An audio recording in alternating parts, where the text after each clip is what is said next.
भराडात काय लागणार निकाल? पश्चिम विदर्भात कोण होणार आमदार?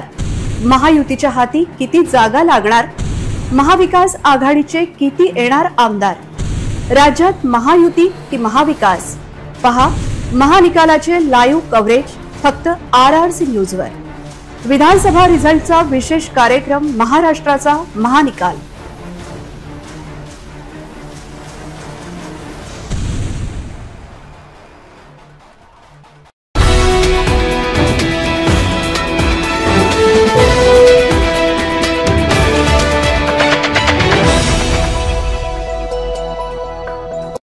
नमस्कार, RRC नेटवर्कच्या लेटेस्ट बातमीपत्रात आपले स्वागत।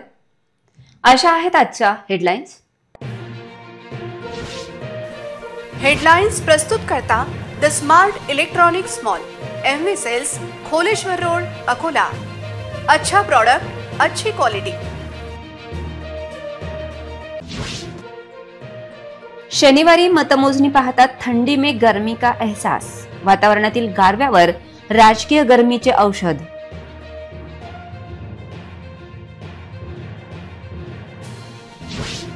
मतमोजणीचे डिटेल्स पहा केवळ RRC नेटवर्कवर।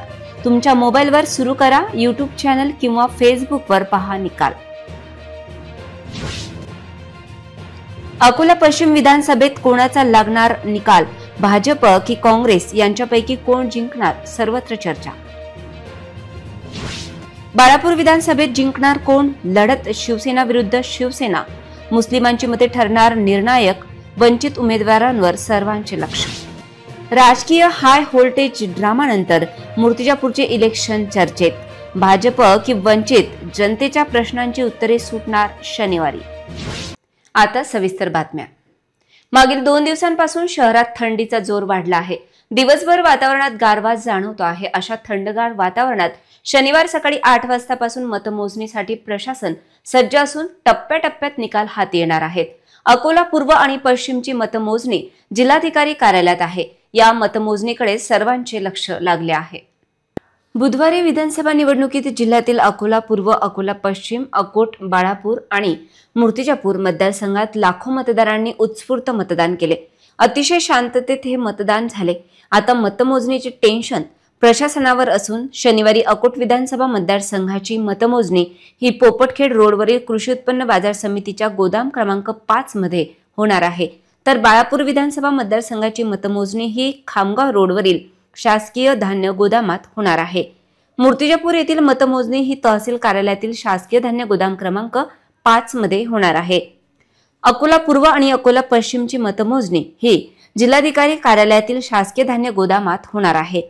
त्यामुळे जिल्हाधिकारी कार्यालयासमोरील रस्त्यावरची वाहतूक वळविण्यात आली आहे। सकाळी 8 वाजता मतमोजणी सुरू होणार असून टप्प्याटप्प्यात मतमोजणीचे निकाल हाती लागणार आहेत। दुपारी 2 ते 4 पर्यंत अंतिम निकाल काही मतदारसंघाचा हाती लागेल असा अंदाज असून काही मतदारसंघात चुरशीची लढत असेल। जिल्हा प्रशासन मतमोजणीसाठी तर कायदा आणि सुव्यवस्थेसाठी पोलीस प्रशासन सज्ज झाले आहे। सोशल मीडियाचा सर्वांनी संयमित वापर करण्याची गरज व्यक्त केली जात आहे। RRC नेटवर्कद्वारे RRC न्यूज या चॅनलवर विधानसभेच्या सार्वत्रिक निवडणूक निकालाचे थेट प्रसारण करण्यात येईल। शनिवारी सकाळी 8 वाजतापासून हे थेट प्रसारण अकोल्यातील RRC नेटवर्क व डेनच्या चॅनल क्रमांक 192 वर पाहता येईल। त्याचबरोबर GTPLच्या चॅनल क्रमांक 73 वर हे थेट प्रसारण उपलब्ध असेल। RRC नेटवर्कद्वारे RRC न्यूज या चॅनलवर विधानसभेच्या सार्वत्रिक निवडणूक निकालाचे थेट प्रसारण करण्यात येईल। मोबाईलवर YouTubeच्या RRC डिजिटल अकोला आणि फेसबुक व इंस्टाग्रामच्या RRC डिजिटल या पेजवर थेट प्रसारण निवडणुकीच्या निकालाचे असेल। तेव्हा नागरिकांनी या थेट प्रसारणाचा लाभ घ्यावा। महाराष्ट्राच्या 288 जागांवर विधानसभा निवडणूक होत आहे। या निवडणुकीत महाराष्ट्रातील महत्त्वाच्या आणि विदर्भाच्या प्रमुख लढतीचे निकाल RRC नेटवर्कवर शनिवारी सकाळपासून प्रसारित करण्यात येतील। अकोला, वाशिम, अमरावती आणि इतर जिल्ह्याचे तात्काळ अपडेट RRC नेटवर्कवर उपलब्ध होतील। विदर्भातील प्रमुख लढतीत कोणाचा होणार गेम आणि कोण जिंकणार? महाराष्ट्राच्या राजकारणात महायुतीचे पारडे जड की महाविकास? प्रहार आणि वंचितची नेमकी काय राहील भूमिका? हे सर्व अपडेट, त्याचबरोबर अकोल्याच्या 5ही मतदारसंघाचे प्रत्येक क्षणांचे अपडेट RRC न्यूज आपल्या दर्शकांसाठी शनिवारी आणणार आहे। तेही लाईव्ह प्रसारणाच्या माध्यमातून। तेव्हा तुम्ही लाईक, सबस्क्राईब, फॉलो केले नसेल तर RRC न्यूजचे यूट्यूब चॅनल सबस्क्राईब करा आणि बेल आयकॉन निश्चित क्लिक करा।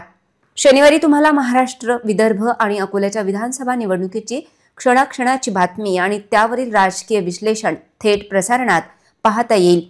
त्याचबरोबर शनिवारी प्रकाशित होणाऱ्या सायन दैनिक सिटी न्यूज सुपरफास्टमध्ये दुपारी 3 वाजेपर्यंतचा महाराष्ट्राचा कौल आणि विजयी उमेदवारांची संपूर्ण माहिती प्रकाशित करण्यात येईल। तेव्हा निकालाची संपूर्ण माहिती वाचा शनिवारच्या सिटी न्यूज सुपरफास्टला। अकोला जिल्ह्यातील 5 विधानसभा मतदारसंघाचे विशेष वृत्त विश्लेषण त्याच दिवशी विविध मान्यवरांकडून करण्यात येईल। अकोला पश्चिम मध्ये भाजप उमेदवार विजय अग्रवाल यांची थेट लढत काँग्रेस उमेदवार साजिद खान यांच्यासोबत रंगली असून मतदारांनी विजयाची माळ कोणाच्या गळ्यात घातली हे शनिवारी निश्चित होईल। अपक्ष व भाजप बंडखोर किती मते घेतात याकडे सर्वांचे लक्ष लागले आहे। अकोला पश्चिम मतदारसंघात सन 2019च्या निवडणुकीत दिवंगत गोवर्धन शर्मा उर्फ लालाजींना 73,262 मते मिळाली होती, तर साजिद खान पठाण यांना 70,699 मते मिळाली होती। 2019च्या विधानसभा निवडणुकीत वंचित नेते मदन भरगड यांना 20,000 मते मिळाली होती। जून 2024 मध्ये लागलेल्या लोकसभेच्या निकालात अकोला पश्चिम मध्ये भाजप उमेदवार अनुप धोत्रे यांना 72,252 मते मिळाली होती। त्याचवेळी काँग्रेस उमेदवार डॉक्टर अभय पाटील यांना 84,323 मते मिळाली होती, तर वंचित उमेदवार प्रकाश आंबेडकर यांना 23,668 मते मिळाली होती। लोकसभेत वंचितला मिळालेली हीच मते अपक्ष उमेदवार हरीश आलिमचंदानी यांना मिळाली असतील तर ते जवळपास 30 ते 40,000 मतांवर थांबतील असा अंदाज राजकीय विश्लेषकांचा आहे। त्याचबरोबर प्रहारचे डॉक्टर अशोक उळंबे आणि अपक्ष राजेश मिश्रा हे किती मते घेतात याकडे सर्वांचे लक्ष आहे। मतदानाच्या शेवटच्या 1 तासात होणारे मतदान पाहता पहिल्या क्रमांकावर भाजप उमेदवार विजय अग्रवाल आणि दुसऱ्या क्रमांकावर साजिद खान पठाण या दोघांमध्ये लढत यंदा निर्माण झाल्याचे चित्र आहे। शनिवारी मतमोजणीत अतिशय काटेची टक्कर या मतदारसंघात उघड असेल, तेव्हा दर्शकांनी RRCचा महाराष्ट्राचा महानिकाल हे लाईव्ह प्रसारणात पाहू शकतील। अकोला पश्चिम मतदारसंघाकडे संपूर्ण जिल्ह्याचे लक्ष आहे। या मतदारसंघात नेमके काय होणार असा प्रश्न सामान्य मतदारांना पडला आहे। अकोला पश्चिम विधानसभा मतदारसंघाकडे सर्व अकोलेकरांचे लक्ष असून या ठिकाणी 3,50,795 मतदारांपैकी 2,03,347 मतदारांनी मतदानाचा हक्क बजावला। ही टक्केवारी 57.97% एवढी होती। अकोला पश्चिम मतदारसंघात तिरंगी लढत होत आहे। यात दोघा भाजप नेत्यांमध्ये फाईट असून तिसरा काँग्रेस नेता या फाईटमध्ये उतरला आहे। अपक्ष हरीश आलिमचंदानी, राजेश मिश्रा यांच्याबरोबर प्रहारचे डॉक्टर अशोक उळंबे यांची थेट लढत भाजपचे विजय अग्रवाल तसेच काँग्रेस उमेदवार साजिद खान यांच्या विरोधात आहे। अकोला पश्चिम मतदारसंघात एकूण 13 उमेदवार रिंगणात आहेत। 6 अपक्षांनी या मतदारसंघात उमेदवारी दाखल केली आहे। त्याचबरोबर बहुजन समाज पार्टीचे डॉक्टर धनंजय नालट, लोकतांत्रिक जनाधार पार्टीचे Dinesh Shrivas, People's Party of इंडियाच्या प्राध्यापक Sumantai Tirpude, Social Democratic Party of इंडियाचे मोहम्मद सोहेल, मोहम्मद हुसेन, अपक्षांमध्ये प्रशांत पाटील, बन्सीलाल प्रजापती, ॲडव्होकेट भगवान दंदी, सुनील शिरसाट यांच्यात थेट लढत आहे। अपक्ष उमेदवार किती मते घेतात याकडे सर्वांचे लक्ष आहे। बाळापूर मतदारसंघात शिवसेना विरोधात शिवसेना असा थेट सामना आहे। जिल्ह्यात सर्वाधिक मतदान या मतदारसंघात झाले। या ठिकाणी वंचित नेते नतीकुद्दीन खतीब यांच्यासाठी अच्छे दिन येण्याची चिन्ह राजकीय वर्तुळात व्यक्त केली जात आहेत। बाळापूर मतदारसंघाची मतमोजणी ही खामगाव रोडवरील धान्य गोदामात होत आहे, त्यामुळे या निकालाकडे राज्याचे लक्ष लागले आहे। मुस्लिम बहुल मतदारसंघ म्हणून परिचित असलेल्या या मतदारसंघात शिवसेनेचे नितीन देशमुख विरोधात एकनाथ शिंदे यांच्या शिवसेनेचे बळीराम शिरस्कार असा सामना आहे। या मतदारसंघात 11 अपक्ष रिंगणात असून एकूण 20 उमेदवार उभे आहेत। मतविभाजनाचा फायदा कोणाला होतो हे पाहण्यासारखे असेल। बाळापूर मतदारसंघाकडे संपूर्ण राज्याचे लक्ष लागले आहे। या मतदारसंघाच्या निवडणुकीत एकनाथ शिंदे आणि उद्धव ठाकरे यांच्या प्रचार सभा झाल्या। त्याचा कितपत फायदा उमेदवारांना होतो हे पाहण्यासारखे असेल। अंतिम टप्प्यात वंचित नेते प्रकाश आंबेडकर यांनी नतीकुद्दीन खतीब यांच्यासाठी प्रचार सभा घेतली। खतीब यांनी पूर्वाश्रमीची काँग्रेस सोडून नव्यानेच निवडणुकीत वंचित सोबत केलेला घरोबा त्यांच्यासाठी फायदेशीर ठरतो काय हे पाहण्यासारखे असेल। बाळापूर मतदारसंघात एकूण 20 उमेदवार रिंगणात आहेत। शिवसेना उद्धव बाळासाहेब ठाकरेचे उमेदवार म्हणून नितीन देशमुख विरोधात शिवसेना शिंदे गटाचे बळीराम शिरस्कार रिंगणात आहेत। तर काँग्रेसकडून वंचितमध्ये आलेले SN खतीब यांच्यासोबत लढत आहे. बाळापूर मतदारसंघात एकूण 20 उमेदवार रिंगणात असून 11 अपक्ष लढत आहेत. या मतदारसंघात बसपाच्या भाग्यश्री गवई, मनसेचे मंगेश गाडगे, भारतीय जनसमता पार्टीचे उमेश नंदाने, भारतीय अस्मिता पार्टीचे प्रमोद कदम, राष्ट्रीय समाज पक्षाचे विश्वनाथ जवरकार, पीपल्स पार्टी ऑफ इंडियाचे सुरेश डोंगरे, तर अपक्षांमध्ये अनिल तेजा, अनंता फाटे, कृष्णा अंधारे, कलीम जाफर, रईस अहमद शेख नूर, रमेश उभेगुरुजी, राजकुमार शेडके, राजनारायण कांबळे, विनोद शिरसाट, श्रीकृष्ण घ्यारे, सुनील शिरसाट हे निवडणूक लढवित आहेत. बाळापूर विधानसभा मतदारसंघात 3,10,202 मतदारांपैकी 2,19,018 मतदारांनी मतदानाचा हक्क बजावला. एकूण टक्केवारी संपूर्ण जिल्ह्यात बाळापूर मतदारसंघात सर्वाधिक असून ती 70.60% इतकी आहे. मूर्तिजापूर या मतदारसंघात प्रमुख लढत ही वंचित नेते सुगत वाघमारे आणि भाजप आमदार हरीश पिंपळे यांच्यात होती. त्याचबरोबर प्रहार आणि राष्ट्रवादी काँग्रेस शरद पवार गट या ठिकाणी किती मतदान घेणार हे पाहण्यासारखे असेल. मूर्तिजापूर विधानसभा मतदारसंघात एकूण मतदारांची संख्या 3,10,531 असून या ठिकाणी 2,06,786 मतदारांनी आपल्या मतदानाचा हक्क बजावला. मूर्तिजापूर विधानसभा मतदारसंघात 66.59% मतदान झाले. उमेदवार हरीश पिंपळे यांच्यासाठी पक्षांतर्गत टेन्शन वाढलेले होते. त्यात वंचितने स्ट्रॉंग उमेदवार सुगत वाघमारे यांना उभे केल्याने या मतदारसंघात वंचित विरोधात भाजप हा सामना रंगला आहे. तर मतदारसंघात रवी राठी यांचा भाजपाने केलेला अपमान आणि राष्ट्रवादी काँग्रेस शरद पवार पक्षाचे सम्राट डोंगर दिवे यांची लढत असो, याकडे या मतदारसंघात सर्वांचे लक्ष आहे. जवळपास एकूण 15 उमेदवार या मतदारसंघात असून अपक्ष आणि इतरांचे मतविभाजन, MIMचे मतविभाजन कोणाच्या पथ्यावर पडते हे पाहण्यासारखे असेल. सुगत वाघमारे की हरीश पिंपळे याचा फैसला हा शनिवारी लागेल. मतमोजणी तहसील कार्यालयातील शासकीय धान्य गोदामात होणार आहे. मूर्तिजापूर मतदारसंघात एकूण 15 उमेदवार रिंगणात आहेत. भाजप अंतर्गत कलहाने मूर्तिजापूर मतदारसंघ ग्रासला आहे. त्यात मूर्तिजापूरचा गेल्या 15 वर्षात थांबलेला विकास पाहता या मतदारसंघात चमत्कारी निकाल लागतील. त्याचबरोबर वंचित बहुजन आघाडीचे डॉक्टर सुगत वाघमारे यांनी यावेळी तगडे आव्हान उभे केले. राष्ट्रवादी आणि महाविकास आघाडीचे सम्राट डोंगर दिवे तिरंगी लढतीतील तिसरे प्रमुख दावेदार आहेत. मनसेतर्फे भिकाजी अवचार, बसपातर्फे रमेश इंगळे, भाजपतर्फे Harish Pimple, Desh Janhit Party Kishor Tayde, People's Party of इंडियाचे Shravan Khandare, Republican Party of India Athawale Sachin Kokane, MIMचे सम्राट सुरवाडे, तर अपक्षांमध्ये अनिता शिंदे, यशवंत इंगोले, प्राध्यापक डॉक्टर धनराज खिरडे, रवी राठी, राजश्री हरीश खडसे, शैलेश वानखडे यांच्यात ही लढत होईल. भाजप शिवसेनेची युती तुटल्यानंतरच्या पहिल्या निवडणुकीत अकोला पूर्व मतदारसंघावर कोण दावा करणार असा प्रश्न आता विचारला जात आहे. या मतदारसंघात लोकसभा आणि गेल्या विधानसभा निवडणुकीचा विचार केल्यास थेट लढत जरी भाजप शिवसेनेत असली तरी वंचित मात्र ते जादू करण्याची अनेकांना आशा आहे.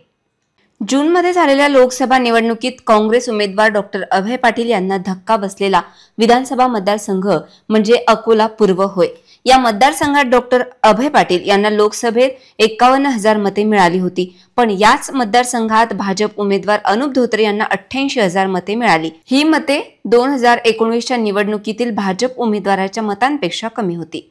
गेल्या विधानसभा निवडणुकीत रणधीर सावरकर यांना 1,00,000 मते मिळाली होती. तेव्हा शिवसेना व भाजप यांची युती होती. पण यंदा शिवसेना भाजपचा घटस्फोट झाल्यानंतरची निवडणूक होती. त्यात राष्ट्रवादीचा सहकार गट हा शिवसेनेसोबत होता की नव्हता हा शोधायचा विषय असून महाविकास आघाडीला सहकार नेत्यांची खूप आशा होती. त्यावर निकालाच्या दिवशी प्रकाश झोत टाकता येईल.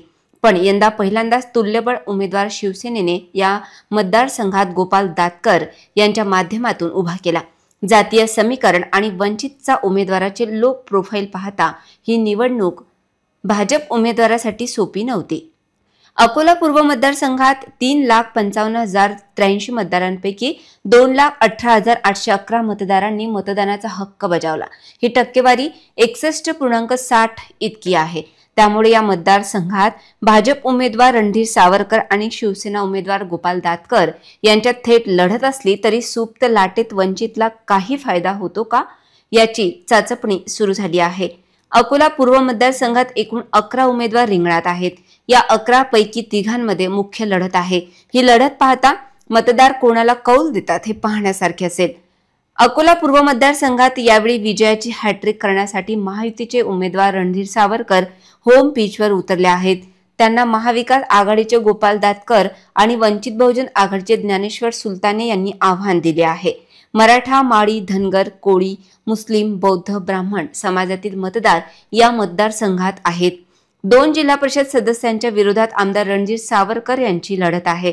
या तिघांच्या व्यतिरिक्त बसपाचे Harshal Damodar, People's Party of इंडियाचे जीवन गावंडे, अपक्ष अजाबराव टाले, ॲडव्होकेट संजय आठवले, गणेश गिरी, भानुदास कांबळे, राहुल ताडे, विजय मालोकार निवडणुकीच्या रिंगणात आहेत. विदर्भातील हाय व्होल्टेज मतदारसंघ म्हणून दक्षिण पश्चिम मतदारसंघ ओळखला जातो. भाजपने उपमुख्यमंत्री देवेंद्र फडणवीस यांना सलग 6व्यांदा निवडणुकीच्या रिंगणात उतरवले आहे. त्यांच्या विरोधात महाआघाडीकडून काँग्रेसचे राष्ट्रीय सचिव प्रफुल्ल गुडदे यांनी शड्डू ठोकला आहे. नागपूर हा भाजपचा बालेकिल्ला आहे. काँग्रेसकडून अनेक प्रयोग करून त्याला भेदण्याचा प्रयत्न केला, मात्र यश आले नाही. वंचितचे विनय भांगे यांनी उमेदवारी दाखल केली असली तरी ती लढत काँग्रेस आणि भाजपातच आहे. या मतदारसंघात 12 उमेदवार रिंगणात आहेत. यंदा महाविकास आघाडीने फडणवीस यांना आव्हान निर्माण करण्यासाठी कंबर कसली आहे. हे लक्षात घेता देवेंद्र फडणवीस किती मताधिक्य घेतात याकडे सर्वांचे लक्ष आहे. 2019च्या विधानसभा निवडणुकीत दक्षिण पश्चिम या मतदारसंघातून काँग्रेसने डॉक्टर आशिष देशमुख यांना फडणवीस यांच्या विरुद्ध रिंगणात उतरविले होते. देशमुख यांचा फडणवीस यांनी 49,000 पेक्षा अधिक मतांनी पराभव केला होता. यावर्षी प्रफुल्ल गुडदे हा कुणबी चेहरा दिला आहे. फडणवीस यांनी विधानसभा निवडणुकीत सलग 5 विजय मिळविले. या मतदारसंघातून त्यांनी अनोखा विक्रम प्रस्थापित केला आहे. 2009 साली विधानसभा मतदारसंघाच्या पुनर्रचनेनंतर दक्षिण पश्चिम नागपूर मतदारसंघाची पुनर्रचना झाली.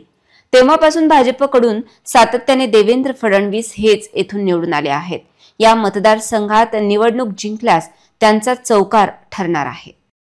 राज्यातील विधानसभा निवडणुकीचा निकाल जाहीर होण्यासाठी आता अवघे काही तास शिल्लक राहिले आहेत. शनिवारी सकाळी 8 वाजता राज्यातील सर्व मतदारसंघांमध्ये मतमोजणीला सुरुवात होईल. या पार्श्वभूमीवर महायुतीच्या आणि महाविकास आघाडीच्या गोटात हालचालींना प्रचंड वेग आले आहेत. एक्झिट पोलचे निकाल समोर आल्यानंतर महायुतीने प्लॅन बी आखल्याची माहिती समोर आली आहे. असे असताना राज्याच्या राजकारणातील इतर लहान पक्षांना आपल्याकडे वळवण्यासाठी मोर्चे बांधणी केली जात असल्याची चर्चा होत असताना बच्चू कडू यांच्या संदर्भात एक महत्त्वाची बातमी समोर आली आहे. परिवर्तन महाशक्तीचे घटक असलेल्या आणि प्रहार जनशक्ती पक्षाचे अध्यक्ष बच्चू कडू यांना महाविकास आघाडी आणि महायुतीसोबत येण्यासंदर्भात फोन आल्याची माहिती पुढे आली आहे. बच्चू कडू यांनी स्वतः फोनद्वारे याबाबत माहिती दिली. उद्या निकाल लागल्यावर आम्ही पुढील निर्णय घेणार असल्याचे बच्चू कडू यावेळी म्हणाले.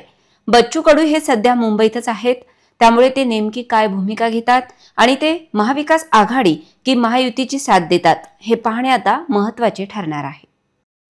ऐलिशपूर अर्थात आताचे अचलपूर हे ऐतिहासिक प्राचीन शहर आहे. सलग 4 वेळा अपक्ष आमदार म्हणून विधानसभेत आपली छाप सोडणारे बच्चू कडू हे आता 5व्यांदा निवडणुकीच्या सामोरे जात आहेत.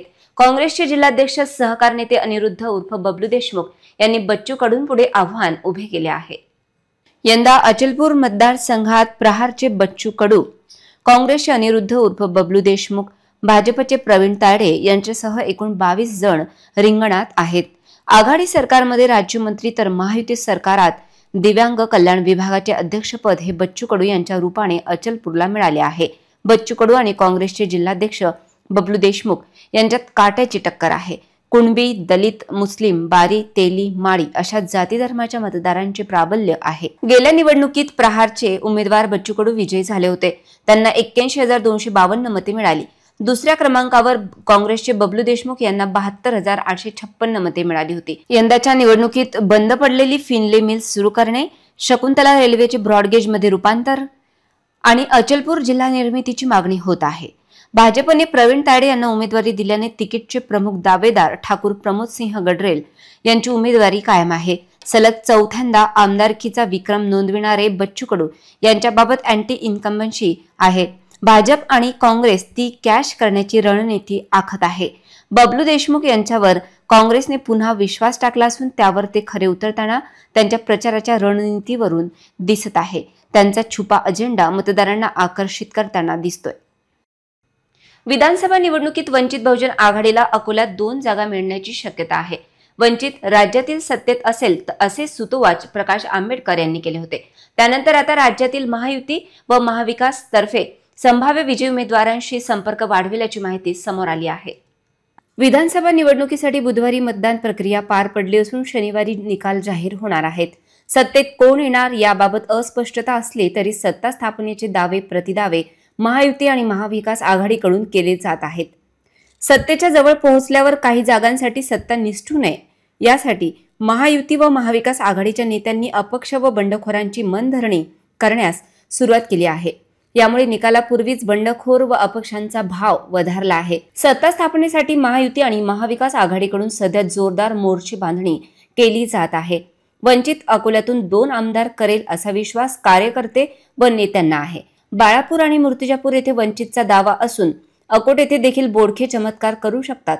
त्याचबरोबर अकोला पूर्वमध्ये वंचितचा उमेदवाराचे भाग्य फळू शकते अशी शक्यता राजकीय वर्तुळात आहे. असे असताना नेमके काय होणार अशी चर्चा असताना संभाव्य विजयी उमेदवाराच्या संपर्कात महायुती व महाविकास आघाडीचे नेते आहेत. शनिवारी विधानसभा निवडणुकीचा निकाल जाहीर होणार आहे. महायुती असो की महाविकास आघाडी सत्ता स्थापण्यासाठी त्यांना चांगलीच कसरत करावी लागणार असल्याचा मतदानोत्तर चाचण्यांचा अंदाज आहे. सत्ता स्थापनेसाठी 145 ची मॅजिक फिगर गाठणे दोन्ही आघाड्यांना गरजेचे आहे. त्यामुळे महायुती असो वा महाविकास आघाडीला 130 वर त्यांचे गाडे अडल्यास त्यावर उपाय म्हणून अपक्ष व बंडखोरांना विविध राजकीय पक्षातील वरिष्ठ नेत्यांनी साथ घातली आहे. त्यामुळे अपक्ष व बंडखोरांची सध्या चलती आहे. त्यामुळे शनिवारी निकाल लागण्यापूर्वीच अपक्ष व बंडखोरांचा भाव वधारलाय. वाशिम जिल्ह्यातील रिसोडमध्ये माजी खासदार तथा विधान परिषद सदस्य भावना गवळी यांनी उडी घेतल्याने काँग्रेसचा बालेकिल्ला असलेल्या मतदारसंघात विधानसभा निवडणूक रंगतदार होताना दिसून येत आहे. काँग्रेस आमदार अमित झनक विरोधात ही निवडणूक असून ही तिरंगी होताना दिसत आहे. रिसोड मतदारसंघामध्ये महाविकास आघाडीकडून अमित झनक काँग्रेस, महायुतीकडून भावना गवळी शिंदेसेना व अपक्ष उमेदवार माजी राज्यमंत्री अनंतराव देशमुख निवडणूक रिंगणात आहेत. गत 2009 व 2019च्या निवडणुकीतही अमित झनक व अनंतराव देशमुख यांच्यातच लढत झाली होती. यावेळी भावना गवळी निवडणूक रिंगणात उतरल्याने पूर्णपणे समीकरण बदललेली दिसून येत आहे. भावना गवळी व काँग्रेसचे झनक दोघेही पाटील समाजाचे असून त्यांच्या मताचे विभाजन होण्याची दाट शक्यता आहे. अनंतराव देशमुख भाजपकडून निवडणूक लढविण्यास इच्छुक होते, परंतु उमेदवारी न मिळाल्याने ते अपक्ष म्हणून रिंगणात उतरले. या निवडणुकीत शहरासह ग्रामीण भागातील रस्त्याचा मुद्दा कळीचा होता. रिसोड मतदारसंघामध्ये MIDC नसल्याने रोजगाराचा प्रश्न निर्माण झाला असून याकरिता कुणीही पुढाकार घेताना दिसून येत नाही. MIDC व रोजगाराचा प्रश्न कळीचा मुद्दा ठरू शकतो. पुन्हा एक नजर टाकूया आजच्या प्रमुख घडामोडींवर. हेडलाइन्स प्रस्तुत करता the smart electronics mall, MV sales, Kholeshwar road, Akola. अच्छा प्रोडक्ट, अच्छी क्वालिटी. शनिवारी मतमोजणी पाहता थंडी में गर्मी का एहसास. वातावरणातील गारव्यावर राजकीय गर्मीचे औषध.